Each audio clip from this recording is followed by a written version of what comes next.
Pressure করে চাপ দিয়ে আমাকে এই ইলেকশন করতে বাধ্য করছে। আমি মনে করি আমি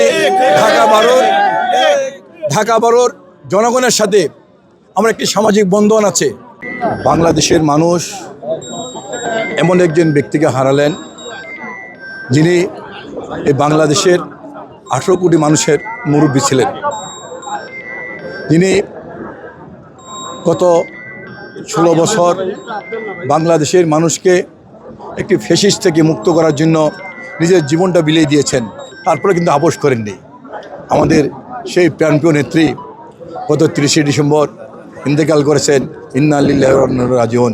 আমরা তার রূহে মাগফিরাত কামনা করছি। তিনি বাংলাদেশের তিনবারের প্রধানমন্ত্রী ছিলেন। তিনি যখন ক্ষমতায় ছিলেন বাংলাদেশের মানুষের উন্নয়নের জন্য কাজ করেছেন। বাংলাদেশের গণতন্ত্র প্রতিষ্ঠা, বাংলাদেশের স্বাধীনতা সার্বভৌমত্ব রক্ষার জন্য তিনি কাজ করেছেন।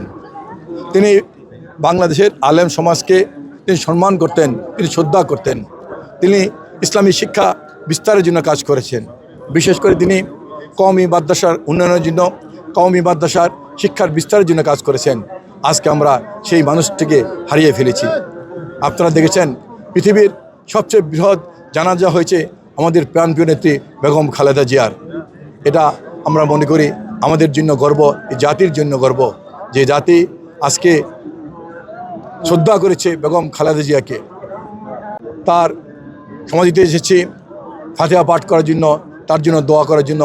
আমার ঢাকা 12 এলাকার প্রতিটা নেতাকর্মী, কয়েক হাজার নেতাকর্মী আজকে এখানে উপস্থিত হয়েছে আমার সাথে আমাদের প্রাণপ্রিয় নেত্রীকে তার কবরের পাশে দাঁড়িয়ে ফাতিহা পাঠ করার জন্য। তাকে আজকে হাজার হাজার মানুষ আজকে তার কবরের পাশে দাঁড়িয়ে শ্রদ্ধা নিবেদন করছেন। আল্লাহ পাক অবশ্যই তাকে বেহেশতের সবচেয়ে উচ্চ অবস্থায় তাকে কবুল করবেন ইনশাআল্লাহ। আমি মনে করি পার্টি যে সিদ্ধান্ত দিয়েছে এটা পার্টির একটি নিয়মমাফিক একটি প্রক্রিয়া। তবে যেদিন আমাদের প্রাণপ্রিয় নেত্রী, বাংলাদেশে 18 কোটি মানুষ সেই নেত্রী বেগম খালেদা জিয়া ইন্তেকাল করেছেন, সেই জিনিসটি তাদের বেছে নেওয়া ঠিক হয়নি। এটা মানুষ ধিক্কার দিচ্ছে, বিএনপির প্রতিটা নেতাকর্মী ধিক্কার দিচ্ছে। আমার তো কোনো সদস্যপদ ছিল না, আমাকে কিসের বহিষ্কার? আমি এই ঢাকা 12 এলাকা আমার জন্মগ্রহণ করেছি, এই এলাকা আমি বড় হয়েছি, এই এলাকা আমি খেলাধুলা করেছি। আমি একসময় তেজগাঁ থানা ছাত্রদলের সাধারণ সম্পাদক ছিলাম এরশাদ বিরোধী আন্দোলনের পুরা 9 বছর। আমার রাজনীতি তেজগাঁ ঘিরে, আমার রাজনীতি ঢাকা 12 ঘিরে। আমার ঢাকা 12 জনগণ আমাকে প্রেশার করে চাপ দিয়ে আমাকে এই ইলেকশন করতে বাধ্য করছে। আমি মনে করি আমি ঢাকা 12 জনগণের সাথে আমার একটি সামাজিক বন্ধন আছে। যেহেতু এই এলাকা আমি জন্মগ্রহণ করেছি, এই এলাকা আমি লেখাপড়া করেছি, এই এলাকায় আমি খেলাধুলা করেছি, তাই আমি বিশ্বাস করি আগামী ফেব্রুয়ারি মাসের 12 তারিখের নির্বাচনে ঢাকা 12 জনগণ আমাকে ভোট দিয়ে জয়যুক্ত করবে ইনশাআল্লাহ। আমি মনে করি রাজনীতি এমন একটি জিনিস, রাজনীতিতে সবসময় কিন্তু সহযোগিতা থাকতে পারে। এই সহযোগিতা মোকাবিলা করে কিন্তু আমাদের দলকে এগিয়ে যেতে হবে। আমি বিশ্বাস করি, আমি শহীদ রাষ্ট্রপতি জিয়া রহমানের আদর্শে বিশ্বাস করে আমি এই দল করি। আমি বেগম খালেদা জিয়ার নেতৃত্বে আস্থাশীল ছিলাম, আমি তারেক রহমানের নেতৃত্বে আস্থাশীল থাকবো। আমাদের যতদিন জীবন থাকবে ততদিন আমরা আমাদের প্রাণপ্রিয় নেতা তারেক রহমানের নেতৃত্বে আমরা রাজনীতি করে যাব, আমরা এগিয়ে যাব ইনশাআল্লাহ।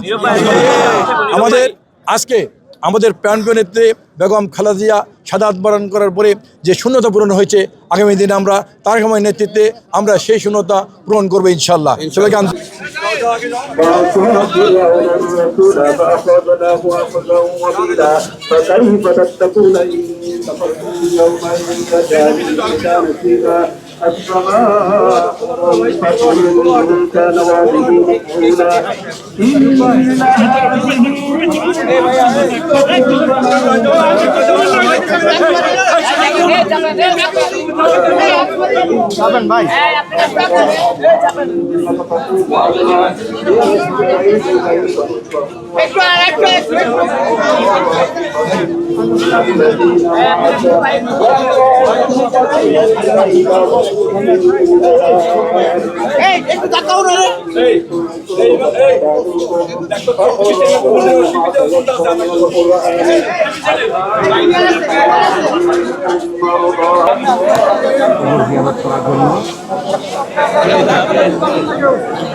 গুরু বের হয়ে যায়, বের হয়ে যায়।